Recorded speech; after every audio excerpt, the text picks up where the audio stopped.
Hey, welcome. It is 1 o'clock. We just got the closing bell for today, January 29th, Monday. And we were expecting a too exciting of a session, or mostly we were expecting mostly sideways because of all of the news that's coming out tomorrow and the next few days. But it looks like right exactly at 12 o'clock, there was a big surge in market. So everything was going exactly as we had thought throughout the day, just very low volatility, just kind of creeping sideways, slightly up until something happened at 12 o'clock that drove this market much higher. I've been looking around and I haven't been able to find what that is. It's not an economic report. We were looking for economic reports this morning and we did not see anything of significance today, especially at 12 o'clock, which would be 3 p.m. Eastern. There's definitely nothing that was scheduled for that to come out, but it does seem like a scheduled piece of news because it came out at exactly 12 o'clock, or at least this reaction happened exactly at 12 o'clock. So I'll still do some digging around, see if I can find out what happened there, but it's very strange and very unusual, to say the least. So even though this large bar surge upwards happened, it wasn't on huge volume, and it's towards the end of the day. So if I look on a daily basis, I look at that volume bar right there. We're sitting at 44 million and our average is 76 million. So we're well below the average volume today. So very light. So overall, yes, we are still waiting for that news to come out in the FOMC and the earnings to come out later this week. So we'll see how well this lasts. So the last minute or last hour, we traded up. We just went straight up to that 490 level.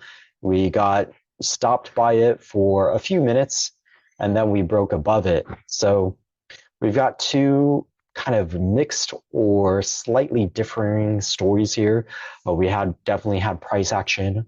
We have price action getting stopped by that 490, but then blowing through it with direction.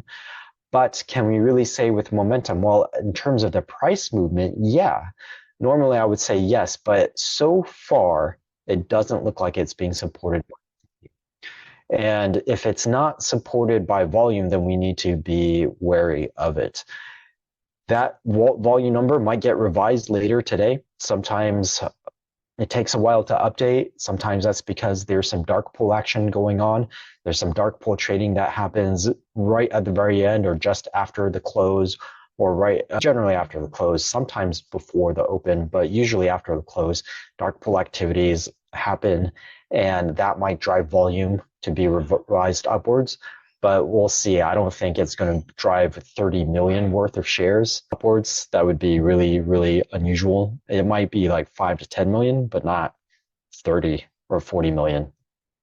So we'll see. So far, though, this movement is not supported by volume.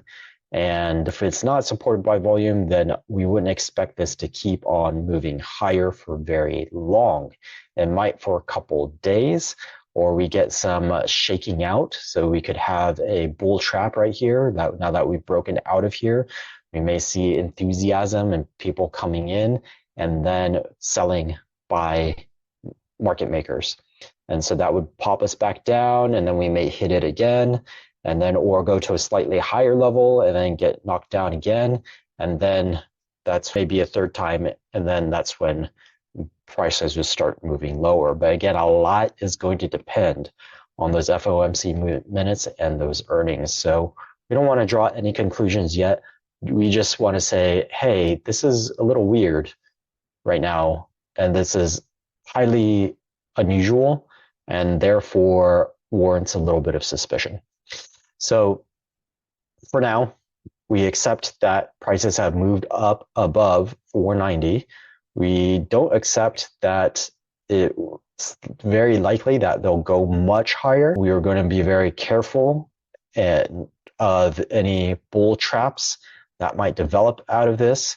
And we're going to watch very carefully for any topping behavior or any behavior that looks like market maker activity, or they're trying to just sell out their inventory before these markets get driven lower. So we'll just have to see. It's mostly a waiting game at this moment in time to see what happens next.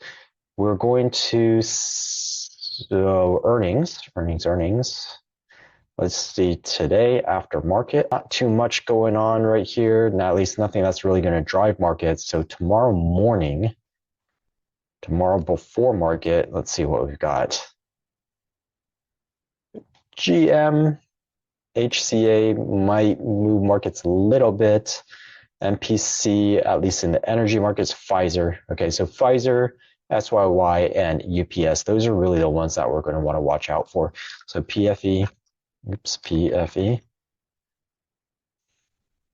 And PFE has not been doing well. It's been on this very clear downtrend all of last year.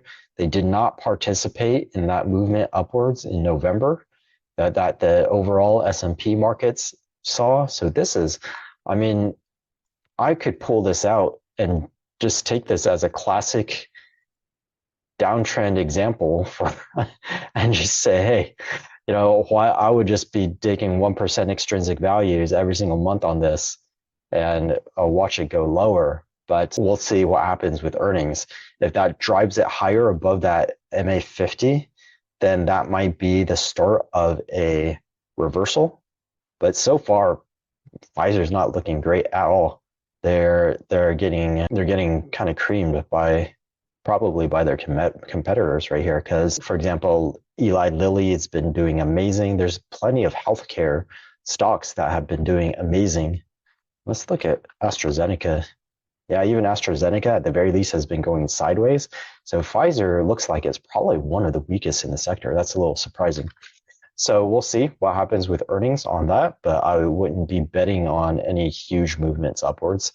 And then we've got UPS. UPS will be important for the overall state of shipping, which is reflective of the retail market. So that'll be an interesting one to watch. And then we got SYY, consumer staples. And out of all of them, SYY looks the best. UPS and SYY look very similar, but SYY at least is above every single one of its moving averages, actually. So SYY is looking strong. As long as we don't get a surprise in the earnings, it looks like this could, after consolidation, after this anticipation of earnings, it looks like as long as there's nothing really bad in their earnings or forward outlooks, that this could break out and move higher. So right now, we're just waiting.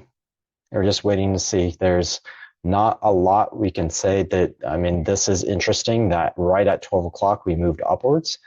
But again, this by itself is not going to trump anything that comes out of the FOMC or out of the earnings from those major FANG stocks or major semiconductors, what are the Magnificent Seven. Okay, so we really want to wait and see what happens over the next few days. And actually, I mean, we probably don't have to wait that long because we have FOMC tomorrow. So we'll see. We'll be very careful. I wouldn't be putting any additional cash to work right now. I'd just be really waiting to see on the FOMC, the reaction to the FOMC. And again, oftentimes, at least it's been the pattern for the last several years, ever since Powell became the chairman, is once he said something, we get a directional move, and then the next day we completely undo it. So we want to be aware of that tendency and just be watching very, very carefully. I guess that's the theme. That's probably what I should title this. Watch very carefully.